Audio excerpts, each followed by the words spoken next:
Hello guys எல்லாம் எப்படி இருக்கீங்க? இன்னைக்கு வந்து நம்மளோட பேச்சுலர் சமையல்ல வந்து இன்னைக்கு நம்ம வந்து ஒரு வேற லெவல் டிஷ் ஒன்னு செய்ய போறோம்.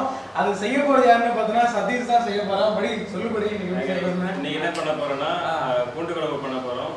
அது எப்படின்னு ஒரு ஸ்டெப்பா சொல்றேன், வாங்க பார்க்கலாம். ஆமா, அதுவும் பேச்சுலர் ஸ்டைல்ல செய்ய போறோம். நீங்க எத்தனையோ பேர் வீட்ல எவ்வளவு விதமா செஞ்சிருப்பீங்க. பட் நாங்க வந்து கொஞ்சம் டிஃபரெண்டா ரூம்ல இருக்கிற பொருட்கள்லாம் வச்சு தான் இன்னைக்கு வந்து செய்ய போறோம். ஓகே, அதுதான் எப்படி செய்ய போறோம். ஓகே, வாங்க போய் பார்க்கலாம். படி செய்ய போலாமா? ஓகே, வாங்க செய்ய போலாம்.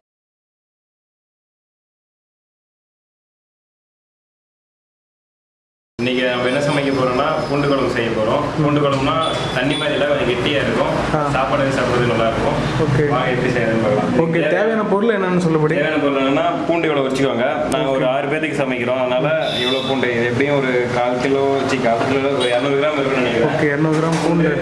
வெங்காயம், தக்காளி, பெரிய வெங்காயம் இது இந்த மாதிரி தான் கட் பண்ணணும். சின்ன சின்னதாக கட் பண்ணிக்கிட்டீங்கன்னா உங்களுக்கு வதங்குறதுக்கு ஈஸியாக இருக்கும். அப்புறம் புளி வந்து ஒரு எலுமிச்சப்பழம் சைஸு, அதெல்லாம் அது கம்மியாக எடுத்து ஊற வச்சுக்கோங்க. ஓகே, அடுத்து வெந்தயம் தேவை, கொத்தமல்லி தூள், அப்புறம் மிளகாத்தூள். ஓகே, அவ்வளோதான், வேறு எதுவும் தேவையில்லை.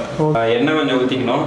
ஓகே, ஒரு 3 ஸ்பூன் அளவுக்கு, இந்த அளவில் ஒரு 3 ஸ்பூன் அளவுக்கு வந்துட்டு வெந்தயத்தை தூக்கி அதில் போட்டுருங்க. போட்டு கொஞ்சம் நல்லா ஃப்ரை ஆகிற வரையும் ஃப்ரை பண்ணி எடுத்துக்கோங்க.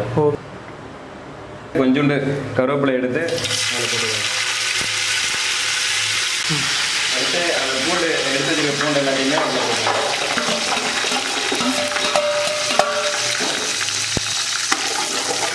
இப்போ பார்த்தீங்கன்னா பூண்டு வந்துட்டு லைட்டாக ப்ரௌன் கலரில் இருக்குது. அது தோலில் வந்து பார்த்தீங்கன்னா அந்த பொரிஞ்சிருக்கும்.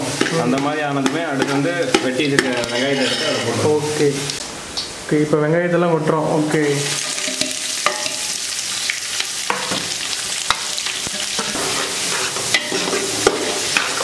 வெங்காயம் ஓரளவுக்கு வதங்கின பிறகு அடிக்க வச்சுருக்க தக்காளியை ஃபுல்லாக போட்டுக்குவோம். ஓகே, போட்டு ஓரளவுக்கு கிண்டிட்டு ஒரு நிமிஷம் கழிச்சு அடுத்து மசாலாம் போடணும். தக்காளி ஓரளவுக்கு 1 நிமிஷம் ஆச்சு தக்காளி போட்டு. அடுத்து என்ன பண்ணால் ஒரு சின்ன ஸ்பூன் டேபிள் ஸ்பூன் இல்லை, ஒரு சிட்டிகைன்னு சொல்லுவாங்கள்ல அந்த அளவுக்கு மஞ்சத்தூள், கொத்தமல்லி தூள்.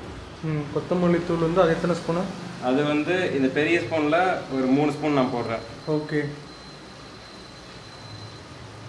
ஓகே. அடுத்து மிளகாய் பொடி வீட்டில் அரைச்சது. அதெல்லாம் கொஞ்சம் காரம் ஹெவியாக இருக்கும். அதனால 6 பேருக்கு நான் சமைக்கிறேன் ஒரு வேளைக்கு. அதனால எனக்கு அளவு தெரியும், ஒரு ஸ்பூன் போட்டால் கரெக்டாக இருக்குன்னு, அதனால 1 ஸ்பூன் போடுறேன்.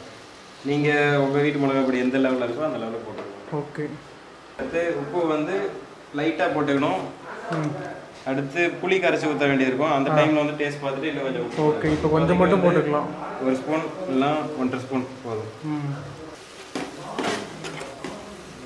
மல்டி கலராக இருக்கு.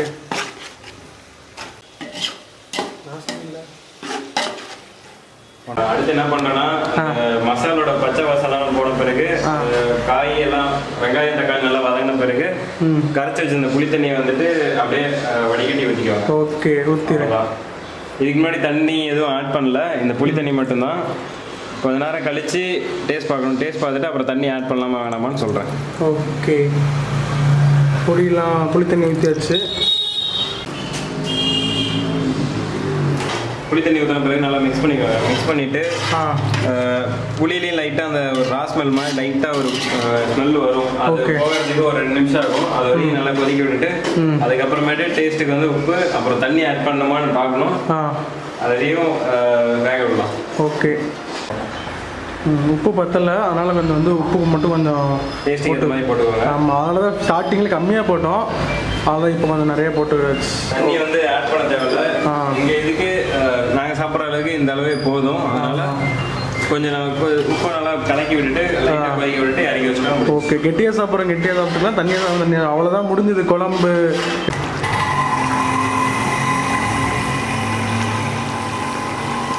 ஓகே गाइस, நம்ம வந்து இப்போ வந்து பூண்டு குழம்பு வந்து செஞ்சு முடிச்சாச்சு. ஆல்மோஸ்ட் முடிச்சாச்சு, ஒரு 95% முடிஞ்சாச்சு. இங்கே பாருங்க வந்து ஃபைனல் ஒர்க்கில் வந்து பண்ணிட்டு இருக்கேன். இதுக்கு மேலே நான் இப்போ டைம் கிட்டத்தட்ட பார்த்தா நைட்டு 11:30 மணி ஆகுது. உனக்கு ஆல்ரெடி தெரியும் சொல்லியிருக்கிறேன். நாங்கள் சாப்பிட்றதே கிட்டத்தட்ட ரொம்ப மிட் நைட் ஆயிரும். ஸோ ஸோ அதனால வந்து இந்த வீடியோட முடிச்சுக்கிறேன். நீங்களும் வந்து உங்கள் வீட்டில் இதே மாதிரி ட்ரை பண்ணி பாருங்க, கண்டிப்பாக உண்மையாக ரொம்ப நல்லா இருக்கும். ஏன்னா எப்பவுமே வழக்கமாக செய்கிறோம், ரொம்ப சூப்பராக செஞ்சுட்டு இருப்போம்.